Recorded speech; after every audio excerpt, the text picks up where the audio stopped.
Hey, what's going on, everybody? This is Joe Biggs with LibertyOneTV.com, and earlier we had an interview with James O'Keefe. We had an opportunity to sit down and talk about his brand new book, why he got into journalism and why he got into undercover journalism at that, what he thinks is going on with social media, why they're censoring conservatives, and a lot of the language that's going on with these tech companies about how they look for target words like Christian, Donald Trump, Second Amendment, and they use that to target us, to shadow ban us, a term that was once considered to be just a conspiracy theory. Now, let me go ahead and warn you, we had some audio issues. He wasn't able to hear me for some reason, but I was able to write down my questions and send them to him over text or Twitter DM, and you'll see some different points throughout the interview where he's looking down at his phone reading. You'll see me nodding and all that, but I just wanted to give everybody a heads up that that's what had to happen. But I hope you guys enjoy this interview. This is a great occasion for Liberty One TV. We're a brand new organization, and to have someone like James O'Keefe come on means a lot to all of us at Liberty One TV. And we want to thank each and every one of you for watching our shows daily. Make sure you hit the like button and make sure you hit the share button right now and let everybody see what's going on, how they're controlling us, how they're censoring us, and what we can do to fight back.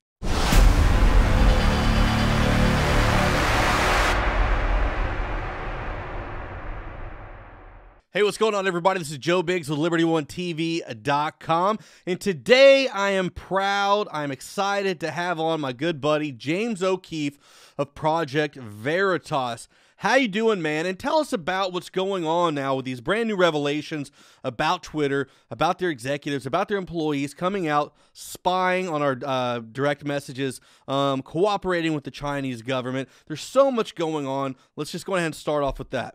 Basically, so we've had 4 different reactions from Twitter over the last few days. Today we released a new video showing kind of the influence of foreign governments on the platform. We've always suspected these things to be the case, but we've never actually been able to confirm it. We actually have confirmed it. Taking the story very seriously. They're actually vehemently denying that engineers are on tape doing, and they'll say, well, O'Keefe claims. Well, I'm not the one claiming anything. The senior security network engineer at Twitter is actually claiming that, that they're doing this, that they're shadow banning, that they're going through direct messages and sharing that with the Department of Justice. They have like hundreds of engineers which go through and cultivate these messages and voyeuristically browse them. It's really gross. So I think this is a really important, I think it's the biggest investigation we've ever done. It's the most important topic. They're kind of rewiring democracy by influencing people in this malicious way. And most people get their information from social media, not from CNN. CNN shares their information on social media. So we're kind of the tip of the spear here, and very excited to release these videos and release the book on the same week. Of course, Joe, people are going to try to censor this book and censor me, but talking to people like you, getting the word out to the people directly is, I think, the best way to spread the word. So what does it all mean? I mean, what's going to happen from all of this? I think it all means that, George Orwell said in 1984 that, they don't want you to believe the evidence of your eyes and ears. They do not want you to trust your own sensory perceptions of the world around you. So I think our job is to give people information directly, is to go right to the, Donald Trump sort of does this, circumvents the mainstream media and goes right to the people. And that's my mission and my vision at Project Veritas, is to just give people video and audio and let them decide for themselves. They say, pay no attention to that man behind the curtain. And we want you to pay attention to that man behind the curtain. A lot of these mainstream companies like CNN or TechCrunch or BuzzFeed were afraid to call Twitter up directly this past week because they're friends with people in the media. They're friends with Jack Dorsey. They don't want to burn their sources. So it takes kind of independent people outside of the establishment to do it. And that's what it requires. And, this book, American Pravda, it's kind of like an action adventure story. It follows along independent journalists who circumvent these mainstream players.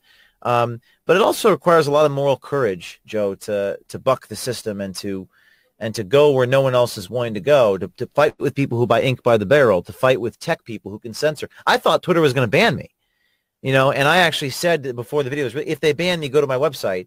But I think we put them in a bind because they don't want to be, it'd be too obvious if they were to ban me. And by the way, this is the same week that Trump, you know, allegedly said, we don't know if he actually said it, it's disputed, the S-hole comment, right? With one guy, Dick Durbin, hearing it and two other senators disputing it, but we're supposed to believe it. But I have an engineer on tape saying that they ban SHITTY people from the timeline. They mute, shadow ban people, and she's on record. So it's very interesting to see.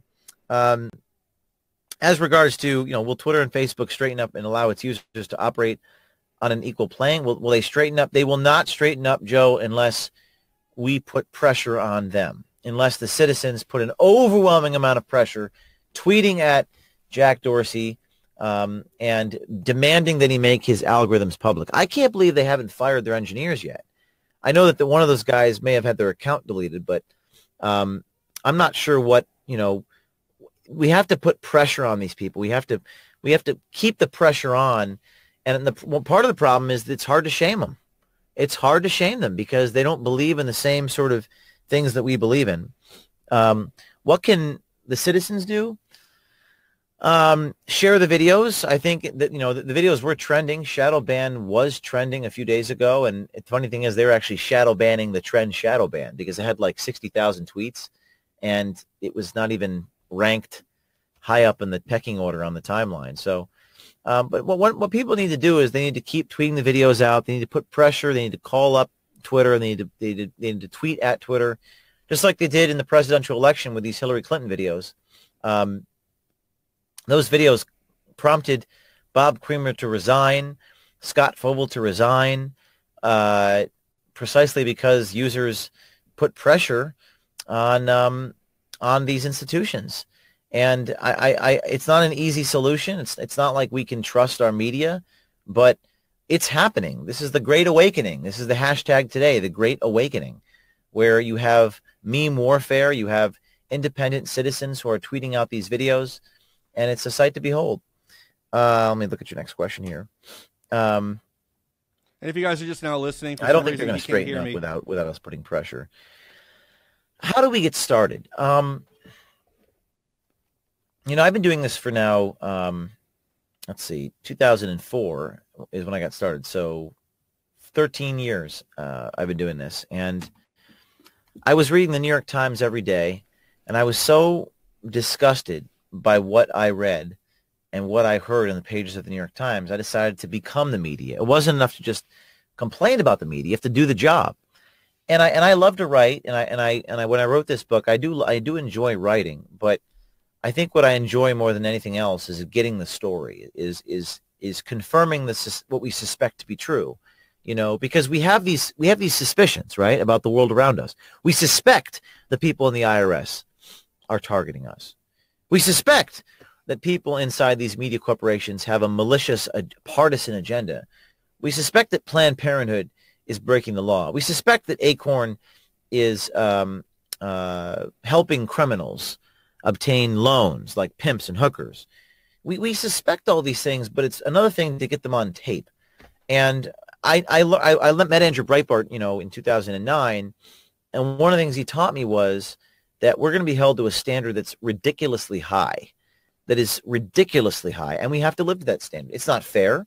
You know, I actually just Instagrammed this this sort of meme that I created. That there's a quote in the Washington Post about this about whether these things in this Michael Wolff book were written. Quote, and this is the Washington Post. It says, quote, "There is no evidence that he did not say the things attributed to him." That's their logic. So you must believe them. There's no evidence that they didn't do it. When there's no audio, we have them on tape, right? And they write, "We need to know what else was said that puts these isolated incidents in their proper context." I mean, what the hell is that? We have them on tape, and they say, well, we need to see what else was said. There's no tape of what happened inside the Oval Office, and we must believe them. So we're held to this higher standard, and I think that's what I learned early on in my career when I got started. And I think it's a standard that we just have to live by. I think it's a standard that we have to abide by. And I know that the only way to do it is to get them on tape. And just a few months ago, I mean, this was all a conspiracy theory that if you were shadow banned or not, people were like, oh, that's funny. And I sent you a message about that. Joe, in your message to me that just a few months ago, shadow banning was a conspiracy, right? And you're a conspiracy theorist, right? If you believe in this in these items, and I'm going to quote the engineer in the video. This engineer who told one of my undercover journalists, I got the quote in front of me here. Stand by. And he says, quote, and this is not me talking. It's not Joe Biggs talking. It's not Alex Jones talking. It's the engineer on Twitter. He says, quote, the idea of a shadow ban is that you ban someone, but they don't know that they've been banned because they keep posting, but nobody sees their content. So they just think that no one is engaging with their content when in reality, no one is seeing it. So, I mean, how much more explicit can you possibly be? It's not a conspiracy theory. He's an engineer inside. And one of the other engineers, a guy by the name of Pranay Singh, he's actually, he's got this algorithm, and algorithms are kind of hard to explain. So my production team is thinking, Joe, well, how are we going to tell the story? And then thank God, Pranay Singh says right into the camera, so here's how we do the algorithm. We have these different keywords like redneck and American flag and guns. That's right. Guns is one of the words in the algorithm. And if these words correlate with certain users, they actually can to basically have the machine learning. It's basically computer that they put all these words into the algorithm, and they can actually target you.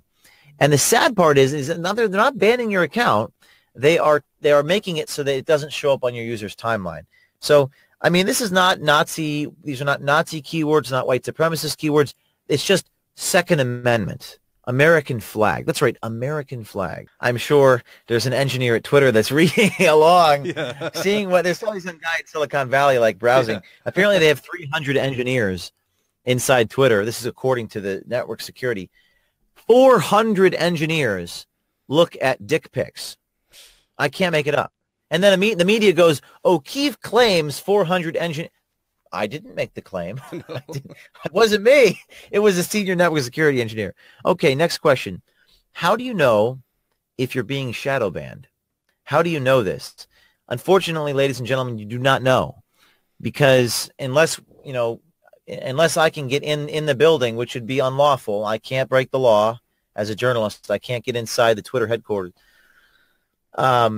Because it's a two-party consent state to record, and I can't be in private in their offices. But I did take them out to restaurants, and we did get them to open their laptop and sort of point. One of the people they picked on was Mike Cernovich, Laura Loomer. They mentioned in these tapes. They actually say that they specifically took away her check mark. You don't know, but you can suspect it, right? Many of you have been tweeting, and you'll be like, "Huh, that's odd. Why did I only get like 5 engagements on that tweet when like the other one I got like 4,000? Yeah. Well, it has to do with machine learning. It has to do with their computers and targeting you. So, but I actually think, Joe, as a result of this investigation, they're going to be a little less more wary of doing this. I think they're going to be worried that there's a Project Veritas person inside their building. I think that it's a deterrent. Yeah. So I've actually noticed I've actually had like 100 times more engagement. In December, after the Washington Post brouhaha, I had very little engagement. And, so things have been changing. Let's see what we got. Does Facebook need to be scared? Does Facebook and Google and all these big tech companies need to be scared? I think so. I won't release any information about what I'm doing now, but I think big tech and mainstream media, Joe, they're already scared. Yeah. Because one of the things that they reported on, this is a month ago in D.C., is they said everyone in D.C. is looking over their shoulder. Everyone is paranoid. And we want people in the deep state to be paranoid. People say, well, James, you're spying on them. Well, I'm not spying on them. I'm not bugging rooms, okay? I'm not doing anything unlawful. I'm not prying in their bedroom. But I am, if someone in the IRS or the TSA or the DHS or the Justice Department or Google is talking to a total stranger, you better believe that person might be wearing a camera. And that's what we want. We want them to fear us. Yeah. And by the way, I ask people say, well, there's no shaming these people. These people are so powerful and so controlling. And I say, you know what? I think they fear us a lot more than we fear them. I mean that sincerely. I think because their whole world is power and our world is justice.